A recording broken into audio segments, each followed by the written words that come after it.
Alors, on va refaire l'exercice. Cette fois-ci, on va analyser un mouvement qui est différent. Plutôt que l'axe continu, on va faire avec une ligne d'axe brisée et un équilibre aussi qui est plus à une jambe de soutien. Donc, je refais les mêmes étapes. On se souvient qu'on allait chercher le creux sternal, ici facile à identifier sur la médiane. Je vais ensuite aller mesurer la distance entre le bord de ma feuille et le creux sternal, ici 6,2. Et je rapporte cette mesure-là ici, 6,2 dans le bas, et je vais tracer ma ligne d'équilibre en reliant ces deux points-là. Donc, ligne d'équilibre en rouge. Ici, je peux voir que la ligne d'équilibre arrive vraiment sur mon pied, ce qui veut dire en fait que l'équilibre est vraiment sur cette jambe-là. La deuxième, c'est ce qu'on appelle la jambe libre. Donc, une fois que j'ai fait ça, je vais aller tracer ici l'angle de mes épaules, taille et hanches. Donc, ici, les épaules, on peut voir qu'elles sont inclinées dans ce sens-ci, donc à partir du creux sternal. Et les hanches, c'est un petit peu plus difficile à voir parce qu'on ne voit pas très bien ce qui se passe en dessous du chandail. Par contre, comme je sais que le poids est sur cette jambe-là, je sais que la hanche la plus haute va être aussi de ce côté-là. Donc, mes hanches vont être inclinées comme ça ici. Bon, je pourrais me fier un petit peu à la ceinture, mais la ceinture n'a pas l'air d'être très inclinée. Donc, je vais dessiner ma ligne ici dans hanche, inclinée avec la hanche la plus haute du côté de la jambe de soutien. Ma taille est à peu près située ici. Donc, maintenant, je vais partir du creux sternal. Je vais tracer ma ligne d'axe, donc le milieu du corps. Et je sais que le milieu du corps est perpendiculaire avec l'angle des épaules. Donc, je vais tracer ici ma ligne perpendiculaire. Et ensuite, je vais tracer à partir de la taille. Je vais incliner de l'autre côté. Je sais que le milieu ici de mes hanches là, arrive à peu près au milieu de ma fourche. Donc, ici, je peux aller rejoindre avec ma ligne d'axe. Donc là, ça fait une ligne qui est très, très rigide. Normalement, cette ligne-là serait un petit peu plus courbée. Donc, ce qui est important, en fait, de retenir ici, c'est que c'est perpendiculaire au niveau des épaules, perpendiculaire au niveau des hanches. Donc, ligne d'axe brisée parce que les hanches et les épaules ne sont pas inclinées dans le même sens. Maintenant, je vais aller tracer dessiner mes pieds ou mes jambes, les bras et les jambes. Donc, les chevilles, les genoux ici. Donc, je peux voir que la jambe de soutien, c'est toujours une jambe qui est droite parce que c'est difficile de supporter le poids quand on a une jambe qui est fléchie. De l'autre côté, ma jambe peut être fléchie étant donné qu'elle ne supporte pas le poids.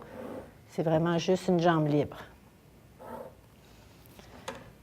Et ensuite, je vais aller dessiner ici le coude et les poignets pour les deux bras. Donc, je vais rejoindre ici avec ma ligne d'épaule. Donc, ça donne la direction ici des membres. La tête est aussi un peu inclinée. Donc, à partir du creux sternal, je vais tracer mon angle en dessinant vraiment sur le centre du visage.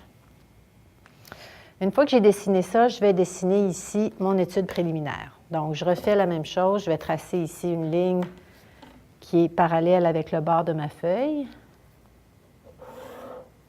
Je divise en 8 têtes.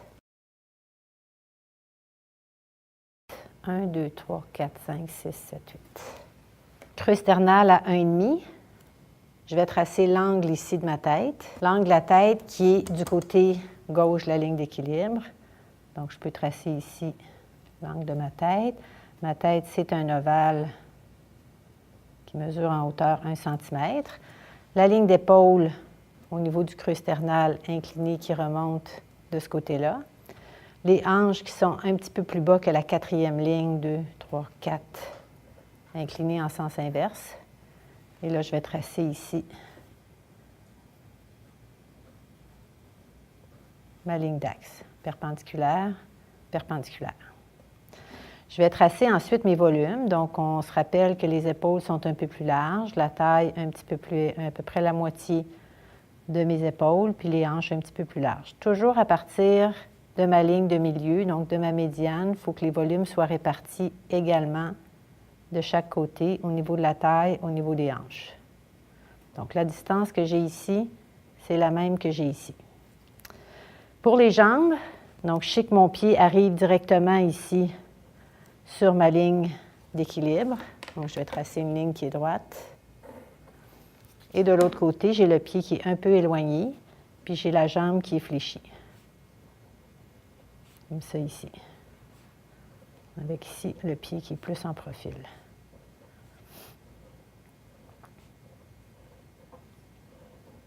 Je trace les volumes ici des cuisses.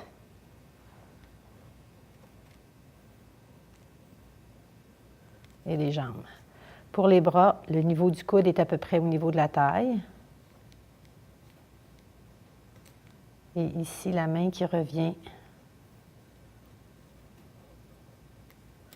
De l'autre côté, le bras est tendu.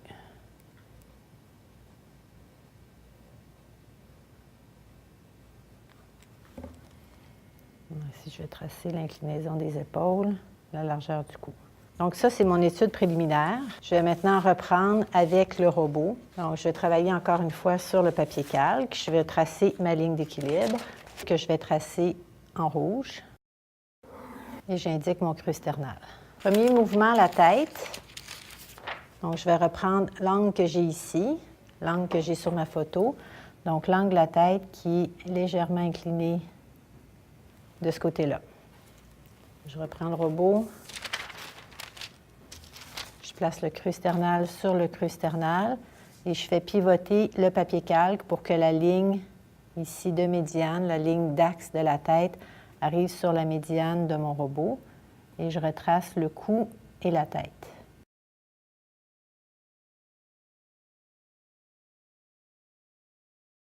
Je vais valider si ça correspond à mon mouvement. OK, ça fonctionne. Ensuite, je vais venir tracer ici l'axe de la poitrine, donc de la partie haute ici en haut de la taille. Donc, c'est incliné légèrement de ce côté-là. Je ne tracerai pas ma ligne trop longue parce que j'ai un changement de mouvement à partir de la taille. Donc là, je vais prendre ici mon robot, creux sternal sur creux sternal. Et là, je vais pivoter pour que mon axe ici de mouvement vienne sur le milieu du robot. Et je vais tracer la partie du torse jusqu'à la taille seulement.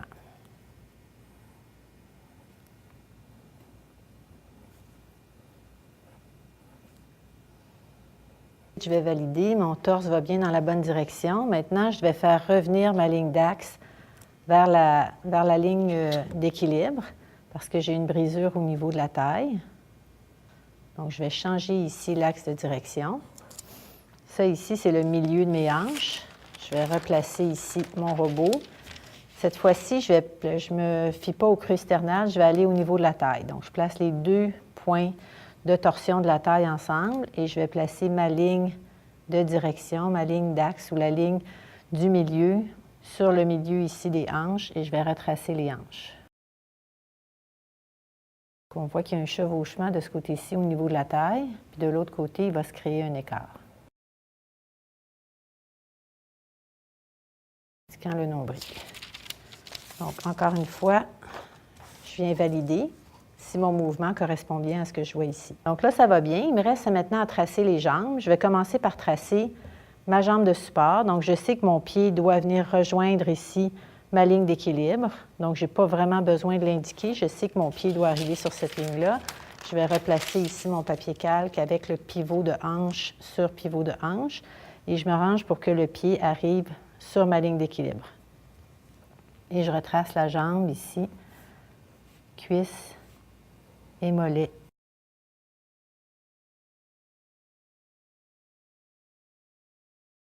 Ensuite, je vais tracer la jambe ici, de ce côté-ci.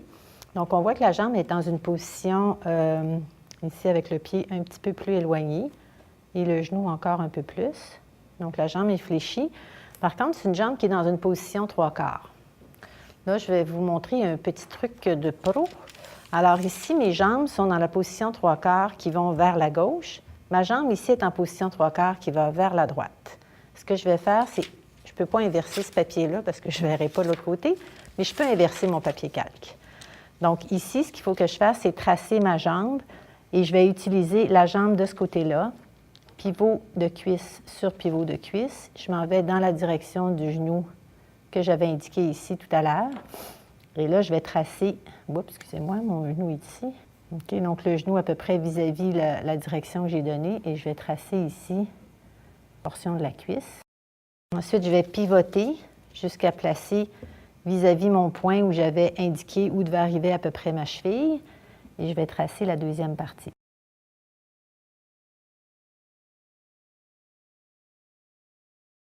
Alors, je vais réinverser ma feuille. Et là, j'ai ma jambe ici en position 3/4. Il me reste à compléter les lignes, là. Mais j'ai ma jambe ici en position 3/4 de ce côté-là. Maintenant, les bras. Donc, le premier coude ici qui tombe plutôt droit, avec le poignet qui arrive le long du corps, donc le poignet qui est à peu près ici.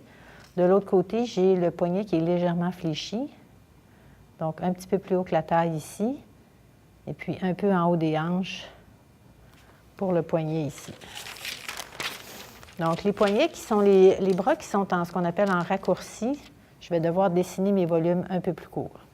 Donc, pour le bras qui est tendu, je vais tout simplement reprendre ici la position du bras sur le robot. Et de l'autre côté, je vais prendre les volumes en largeur, mais mon bras, je vais devoir le dessiner vraiment plus court. Je ne peux pas descendre jusque-là parce qu'il est en raccourci, il va vers l'arrière. Donc, je vais dessiner le bras un peu plus court. Je ramène le coude ici jusqu'au poignet. Donc, le volume en raccourci va être dessiné dans une forme un petit peu cylindrique. Donc, ça, c'est mon mouvement ici. Et maintenant, il me resterait la dernière opération, c'est-à-dire de prendre mon papier calque ou de prendre ma feuille de papier, travailler avec la table transparente, ici, et de retracer en comblant les vides, en adoucissant ici les courbes, en comblant le vide qui est ici, puis en redressant aussi ma jambe, comme on l'a vu tout à l'heure.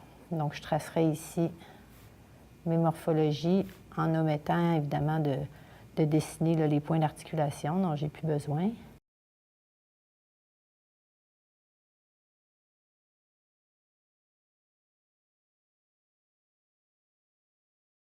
Ah, ici, il faut que je corrige ma jambe, c'est vrai. Donc, comme on a vu tout à l'heure, là, je vais venir corriger en ressortant légèrement mon genou ici pour ma jambe. Donc, je vais reprendre ici le robot. Je vais corriger ici ma jambe en déplaçant légèrement mon genou pour avoir une jambe qui est un petit peu plus tendue.